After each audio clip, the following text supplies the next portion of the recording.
میخوای باش مجبور بیگانه که شدی. What happens when a state pulls the plug on an entire nation to stay in power? On the evening of January 8th, Iran answered that question in real time. As chants rose from apartment windows and city squares, the authorities imposed a sweeping government-mandated internet blackout, plunging more than 85 million people into digital darkness. Messaging apps failed, social platforms vanished, international calls dropped. It was not a technical mishap. It was a political decision executed with speed and scale that immediately signaled the gravity of the moment. For viewers watching from abroad, the move raised a sharper question. Can information control still suppress dissent in an economy and society that now depends on connectivity to function? Tehran's calculus was clear. By severing the digital arteries, officials aimed to disrupt coordination among protesters, choke off real-time evidence flowing to global media, and buy precious hours to redeploy security forces. Yet the blackout also exposed something deeper: fear. In previous unrest cycles, connectivity was throttled selectively. This time, the shutdown was nationwide, rapid, and indiscriminate, affecting hospitals, universities, businesses, and government services alongside activists. Independent monitoring groups confirmed the scope within hours. The blackout coincided with demonstrations spreading to more than 100 cities and towns, including provincial and rural areas that had remained largely quiet in earlier waves. That geographic reach mattered. It suggested unrest was no longer confined to urban elites or student networks, but was cutting across economic, ethnic, and regional lines. By cutting the internet at that precise moment, the state acknowledged that digital tools were no longer merely amplifiers of dissent. They were catalysts. History suggests such measures rarely achieve their intended effect. Information vacuums do not end protest. They change its form. When screens go dark, dissent migrates to streets, walls, and whispered networks that are harder to map and easier to radicalize. Reports from inside Iran described nightly chants growing louder after the blackout, not quieter. Markets closed in solidarity. Bazaars, traditional barometers of political mood, fell silent during business hours and vocal after sunset. The absence of online coordination did not stop people from moving. It pushed them to move locally and simultaneously. Human rights organizations attempted to track casualties and arrests, despite the communications freeze warning that numbers were likely undercounts by design. The blackout, they argued, was not only about protest management, but about obscuring accountability. This tactic has precedent, yet its costs are higher now. Modern Iran's economy relies on digital transactions and logistics. Shutting down connectivity paralyzes commerce, deepens inflationary pressure, and alienates citizens who may not identify as protesters, but feel the impact immediately. Internationally, the move was read as a stress signal. Analysts in Europe and North America noted that authoritarian regimes usually escalate information controls when they believe legitimacy, not just order, is at risk. In parallel conflicts, including Russia's ongoing war in Ukraine, attacks on energy and communications infrastructure have shown how modern states weaponize disruption to shape behavior and narrative. Iran's blackout fit that pattern, but with a crucial difference: it targeted its own population at a moment of acute economic strain. Within hours, global attention sharpened. Statements from Washington and European capitals emphasized restraint, while monitoring organizations continued to document the shutdown's scope. The regime's leadership, including Ali Khamenei, faced a dilemma familiar to analysts of hybrid control: escalate repression and risk broader backlash, or pause and risk losing momentum. Either path carried costs. The blackout was intended as a shield. Instead, It functioned as a spotlight, illuminating a leadership anxious about losing narrative control in an interconnected world. Meanwhile, as the digital silence settled, voices in the streets grew bolder, setting the stage for a confrontation that would soon move beyond Tehran's ability to manage it quietly. What happens when unrest escapes the capital and takes root in places power rarely watches? In the days following the blackout, the answer became visible across Iran's provincial towns and rural districts. Protests no longer radiated outward from Tehran alone. They ignited simultaneously in industrial hubs, border regions, and agricultural centers long considered politically dormant. This geographic shift stunned analysts because it exposed something deeper than urban dissatisfaction, a nationwide convergence of grievances that the regime had underestimated for years. For observers trying to follow events through fragmented reports, a pressing question emerged early. Why were areas with little history of organized dissent suddenly joining the movement? The explanation lies in economics as much as politics. Inflation, fuel shortages, and wage arrears had eroded daily life far beyond the capital. Small-town shopkeepers, transport workers, and public sector employees felt the shock of the internet shutdown immediately. Digital payment systems froze, supply chains stalled, and local commerce ground to a halt. What had been framed as a security measure in Tehran became an economic punishment everywhere else. This pattern mirrors dynamics seen in other modern conflicts, including Russia's war in Ukraine, where strikes on energy and infrastructure ripple outward, magnifying civilian hardship and political pressure. In Iran, however, the disruption was self-inflicted. By severing connectivity, the state inadvertently synchronized anger across regions that rarely coordinate. Without online platforms, people turned to physical spaces, mosques, markets, factories, to share information and plan collective actions. The blackout collapsed the distinction between political and economic protest. Reports from Western provinces indicated that demonstrations began to reflect local grievances layered onto national slogans. In industrial towns, chants referenced unpaid salaries and factory closures. In agricultural regions, farmers protested fuel prices and water scarcity. Ethnic minority areas added demands for dignity and representation. Yet despite this diversity, a common refrain emerged: rejection of a system perceived as indifferent to everyday survival. The protests' strength lay precisely in this overlap, making them harder to dismiss as the agenda of a single group.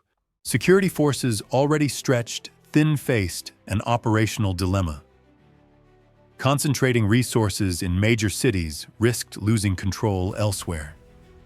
Dispersing units reduced deterrence everywhere. Analysts noted that this overstretch resembled challenges faced by other centralized states confronting multi-front pressure. In Ukraine, Russia has struggled to defend energy infrastructure spread across vast territory. In Iran, the regime faced a civilian equivalent: too many flashpoints, too few loyal forces to dominate them all simultaneously. International monitoring organizations highlighted another consequence. As unrest spread into smaller communities, repression became more visible and more personal. Arrests were no longer abstract statistics from distant cities. They involved neighbors, co-workers, relatives. This proximity intensified solidarity and lowered the psychological barrier to participation. When information returned sporadically through satellite links and VPNs, images from provincial towns carried particular weight abroad, undermining the narrative that protests were isolated or elite-driven. From a strategic perspective, this diffusion of dissent raised alarms in Western capitals. Policymakers in Washington and Europe understand that regimes can survive urban unrest if rural and industrial regions remain passive. Once that balance breaks, outcomes become unpredictable. With Donald Trump in the White House, U.S. messaging emphasized restraint while signaling that mass violence would carry consequences. European leaders echoed human rights concerns, amplifying the sense that Tehran's actions were under global scrutiny. Yet external pressure was only one factor. The more profound shift was internal. By spreading into areas tied directly to production, transport, and energy distribution, protests threatened the regime's economic lifelines. Analysts warned that sustained unrest in these sectors could compound fiscal stress already worsened by sanctions and mismanagement. In that context, the blackout looked less like control and more like miscalculation. What emerged was a movement without a single center, difficult to decapitate and expensive to suppress. It was no longer about one city or one class. It was about systemic exhaustion. Yet as provincial streets filled with chants once heard only in Tehran, a new element began to shape events, symbolic leadership from outside the country, offering a focal point for this fragmented anger. Can a figure without formal power still move millions inside a sealed state? As protests expanded beyond Iran's major cities, that question took on new urgency with the sudden prominence of Reza Pahlavi, the exiled crown prince.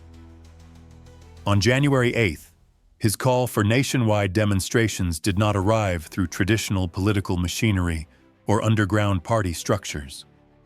It arrived as a symbolic appeal timed precisely for a moment when frustration, fear, and opportunity converged. For audiences following the unrest, another question surfaced immediately. Was this a genuine leadership moment, or simply a placeholder for deeper, unresolved demands? Analysts caution against overstating Pahlavi's organizational reach. He commands no militia controls, no territory, and operates entirely from exile.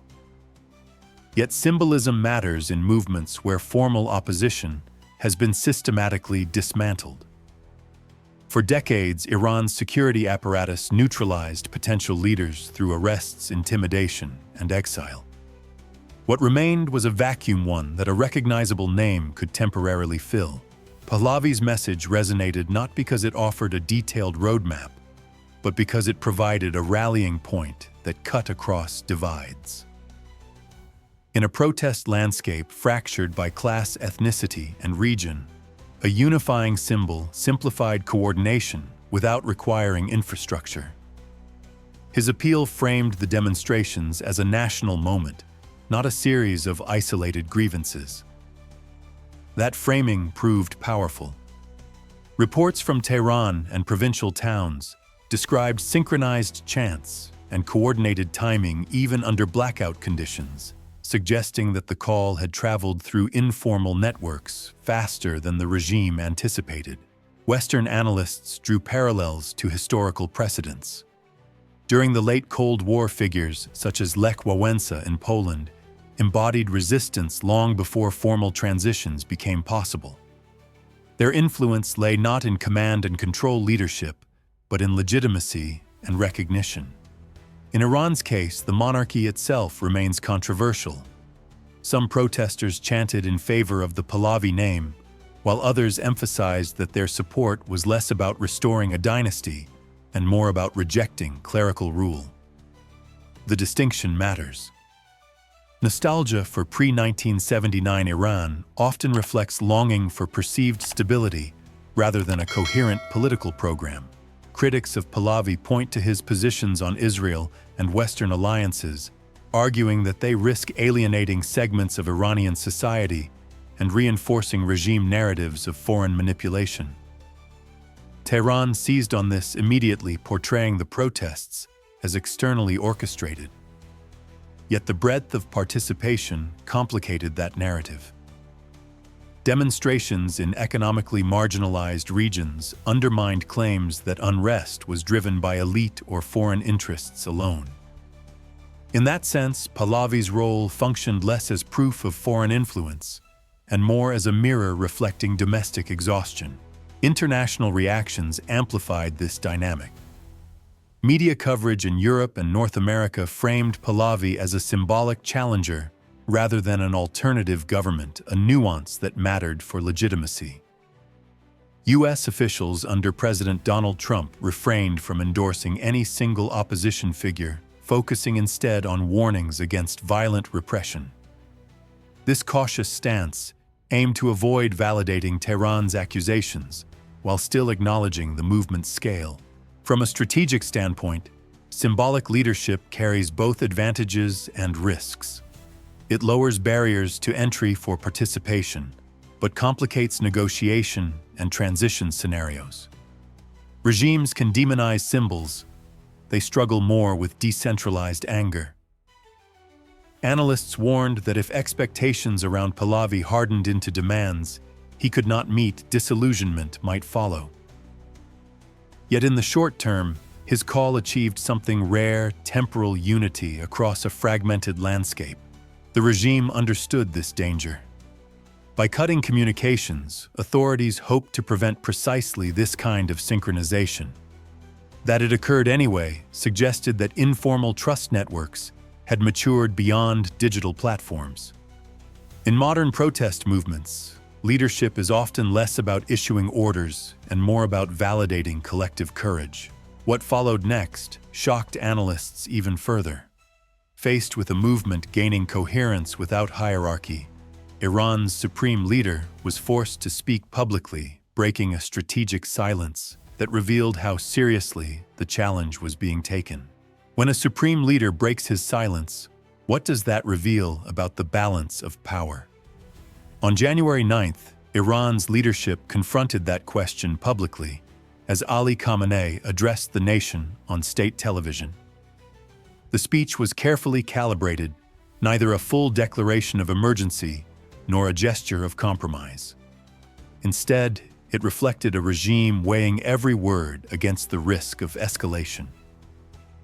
Protesters were dismissed as vandals and saboteurs, accused of serving foreign interests, a familiar narrative designed to delegitimize dissent and reassure loyalists.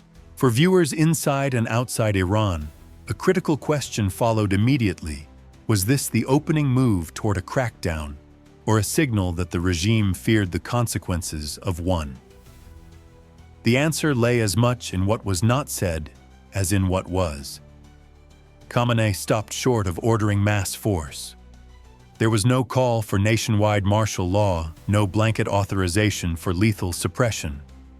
Analysts interpreted this restraint as strategic, not conciliatory. The leadership appeared acutely aware that excessive violence could fracture security forces, intensify international pressure, and push undecided citizens into the streets. Reports from multiple provinces suggested a pattern of selective repression. Security units used drones and surveillance to identify organizers, arresting individuals after demonstrations dispersed, rather than confronting crowds head-on. This approach aimed to decapitate momentum, quietly minimizing visual evidence that could galvanize further outrage. Yet the effectiveness of such tactics depends on time, and time was not clearly on the regime's side. With protests recurring nightly and spreading geographically, selective repression risked becoming insufficient. International context weighed heavily on these calculations. Just hours before Khamenei's speech, Donald Trump issued a warning that Iran would face severe consequences if security forces opened fire on demonstrators. From a deterrence perspective, the message was blunt. From Tehran's vantage point, it was double-edged. External threats can restrain violence, but they can also validate claims of foreign interference. Khamenei leaned into that framing, suggesting that unrest served the interests of hostile powers. Western analysts noted the dilemma. If Washington remained silent, it risked appearing indifferent to civilian suffering. If it spoke forcefully, it risked reinforcing regime propaganda. The Trump administration's approach attempted to strike a balance, warning against mass violence without endorsing regime change or specific opposition figures. European leaders echoed similar language, emphasizing human rights and restraint rather than political outcomes. Inside, Iran's elite signs of division became harder to ignore. Reformist voices urged dialogue and caution, warning that indiscriminate force could trigger a spiral beyond control. Hardliners argued that hesitation projected weakness. This internal debate mirrored patterns seen in other authoritarian crises, where elite cohesion determines outcomes as much as popular pressure. Analysts pointed out that once leadership circles fracture, repression becomes less predictable and more dangerous. From a military standpoint, the regime faced practical constraints. Security forces were stretched across hundreds of locations, guarding infrastructure, government buildings, and transportation hubs. Sustained nationwide operations risked fatigue and defections, especially among conscripts with familial ties to protesters. Comparisons were drawn to Russia's challenges in Ukraine, where overstretched forces struggled to maintain control over dispersed targets. In Iran's case, the targets were cities and communities, not energy facilities, but the logistical strain was comparable. Khamenei's speech sought to project confidence while buying time. By framing protests as foreign-driven, he aimed to consolidate the base. By avoiding immediate mass violence, he sought to prevent international escalation. Yet this balancing act exposed vulnerability. Authoritarian authority rests on the perception of inevitability. When leaders hesitate publicly, that perception erodes. On the streets, the response was telling. Chants intensified rather than faded. Protesters interpreted restraint not as mercy, but as evidence that pressure was working. Each night without a decisive crackdown became proof in their eyes that the regime was constrained. Meanwhile, as Tehran attempted to manage unrest through calibrated force and narrative control, attention shifted outward to Washington, Europe, and the silence of Iran's traditional partners reshaping the strategic environment in which every next move would be judged. How much do words from abroad matter when a regime is under internal siege? As Iran's streets remained restless, the international response began to shape the strategic environment surrounding the crisis. Signals from Washington, European capitals, and Moscow did not determine events on their own, but they influenced the calculations unfolding in Tehran. In moments like this, perception can be as powerful as force.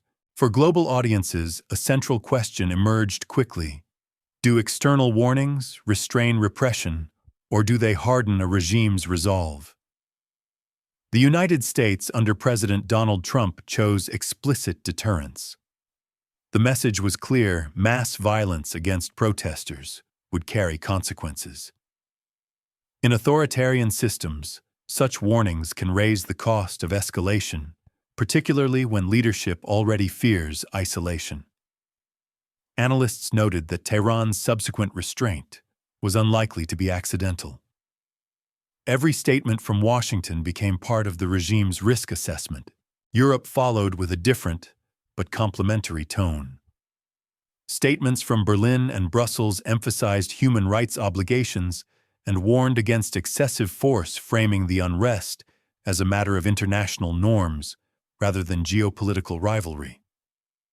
This approach aimed to widen the audience watching Iran's response, increasing reputational costs without overtly threatening intervention. For Tehran, European pressure complicated diplomacy at a moment when economic relief and sanctions relief remained critical concerns. Yet the most telling reaction came from silence. Iran's closest strategic partner, Russia, offered no public defense. In previous crises, Moscow had been quick to shield Tehran rhetorically. This time, it remained conspicuously quiet. Analysts interpreted this as a signal of transactional limits.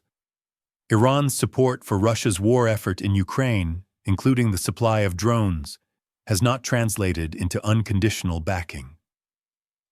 As one European security analyst put it, alliances built on convenience rarely endure moments of existential risk. The absence of visible support from Vladimir Putin underscored Iran's isolation. Moscow's calculus appeared pragmatic. Openly backing Tehran during mass protests could draw unwanted attention to its own internal vulnerabilities and complicate its already strained relations with the West. For Iran's leadership, the message was sobering: no external power was prepared to intervene decisively on its behalf. This international configuration constrained Tehran's options. A violent crackdown risked U.S. retaliation and European sanctions. Prolonged restraint risked emboldening protesters and signaling weakness. The regime attempted to navigate this narrow corridor by combining selective arrests with controlled rhetoric, hoping to exhaust the movement without triggering international escalation. Whether this strategy could succeed depended on time and on whether external pressure remained consistent. Western experts pointed to a broader pattern. In modern conflicts, information warfare and diplomatic signaling increasingly shape domestic outcomes. Ukraine's strikes on Russian energy infrastructure, widely reported in recent weeks, demonstrated how economic disruption and narrative pressure can compound battlefield effects. In Iran's case, international scrutiny functioned as a similar force multiplier, magnifying the impact of street-level protests. For protesters, foreign attention carried psychological weight. Knowing that actions were being watched globally reinforced morale and reduced fear. Yet it also introduced risk. Tehran exploited external statements to reinforce claims of foreign orchestration, attempting to rally loyalists and justify repression. This dual effect made every word from abroad consequential. By late January, the crisis had evolved into a three-layered standoff: citizens challenging authority in the streets, leaders balancing repression against legitimacy at home, and external actors shaping incentives through words rather than force. The outcome remained uncertain, but one fact was clear. Iran was no longer managing unrest in isolation. Yet, as diplomatic pressure mounted and allies stayed silent, analysts began asking a more unsettling question: had the regime entered a phase of vulnerability from which recovery might no longer be guaranteed? Is this the moment when pressure converges into something irreversible? By late January, Iran's leadership faced a reality shaped not by a single shock, but by accumulation. Economic fragility, information warfare, international scrutiny, and sustained street-level defiance had converged into what analysts increasingly described as a phase of maximum vulnerability. The question was no longer whether the regime could suppress a protest cycle, but whether it could restore the sense of inevitability on which its authority depends. Inside Iran, the economic dimension became impossible to separate from politics. Inflation, currency weakness, and disrupted trade had already strained households. The nationwide blackout magnified those stresses, briefly freezing commerce and reminding citizens how dependent daily survival had become on systems the state could shut down at will. Western economists noted parallels with other pressure campaigns, including Ukraine's strikes on Russian energy infrastructure, where targeting economic lifelines produced cascading political effects. In Iran's case, the disruption was internal, but the logic was similar: sustained economic pain erodes tolerance for repression. Strategically, Tehran's options narrowed. A decisive crackdown risked international escalation and elite fragmentation. Prolonged restraint risked normalizing dissent. Hybrid tactics, selective arrests, narrative control, calibrated force offered a temporary path, but not a solution. Each night of continued protest chipped away at deterrence. Each international statement reminded elites that isolation was deepening. For NATO and Western policymakers, the situation underscored a broader lesson. Modern authoritarian crises are no longer contained by borders. Information flows, economic interdependence, and diplomatic signaling interact with domestic dynamics in unpredictable ways. The West's challenge was to maintain pressure without becoming the story, to deter mass violence without validating claims of orchestration. As February approached, analysts agreed on one point: even if the regime survived this phase, it would emerge changed. Legitimacy once lost is difficult to rebuild. The blackout meant to silence had instead clarified stakes for both rulers and ruled. Iran's future now hinged on whether fear or exhaustion would break first. What comes next may not be a single dramatic collapse, but a drawn-out test of endurance. One that will continue to reshape Iran's relationship with its people and the world watching closely.